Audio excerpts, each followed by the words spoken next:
This one hit my timeline. Our buddy Ross Tucker, his podcast. You interviewed Jaxson Dart. Did you see this one? No. Yeah. Listen. All right. You tell me how you take this soundbite. Okay. I've been talking about his style of play. Sure. Mm-hmm. And whether it's going to be rectified. Hit it.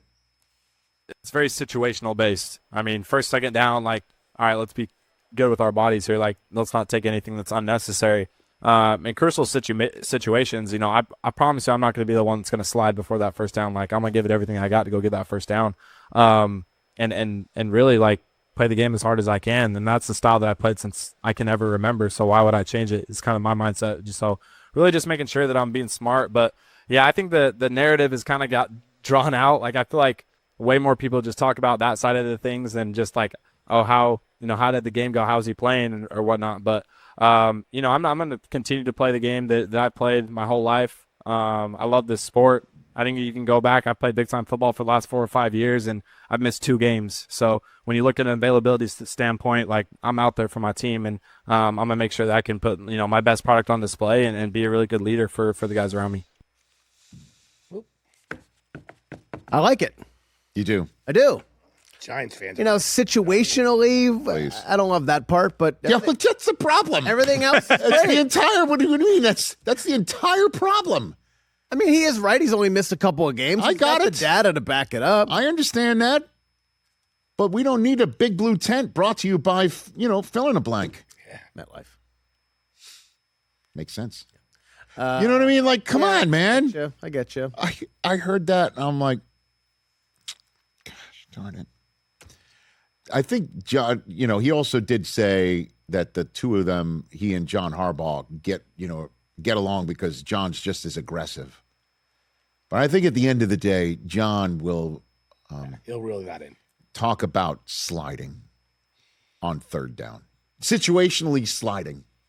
If he wants to talk, like in the situation, it should include a slide.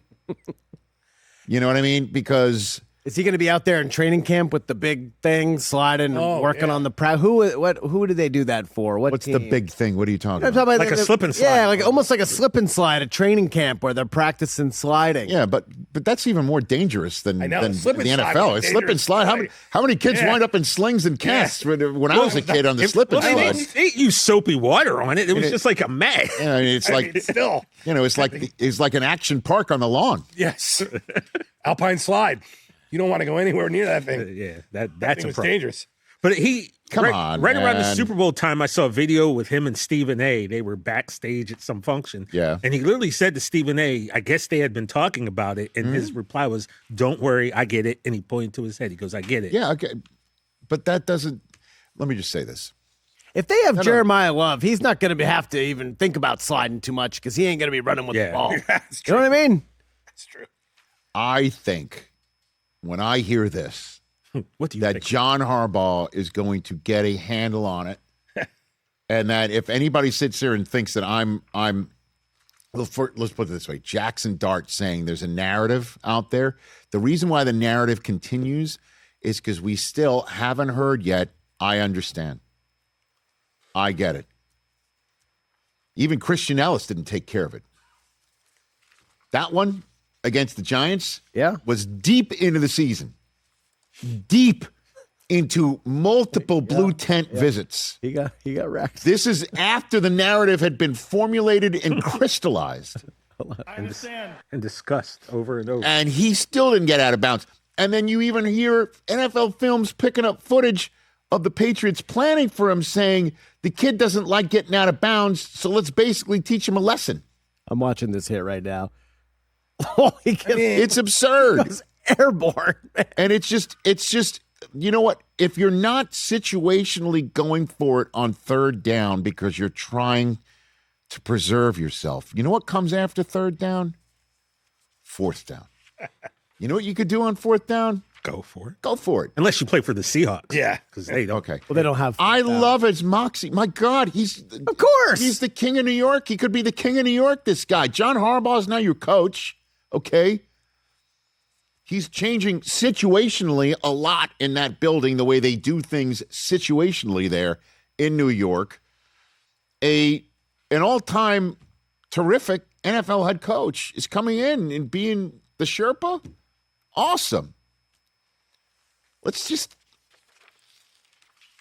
leave the scrambled eggs to the craft services. Nice.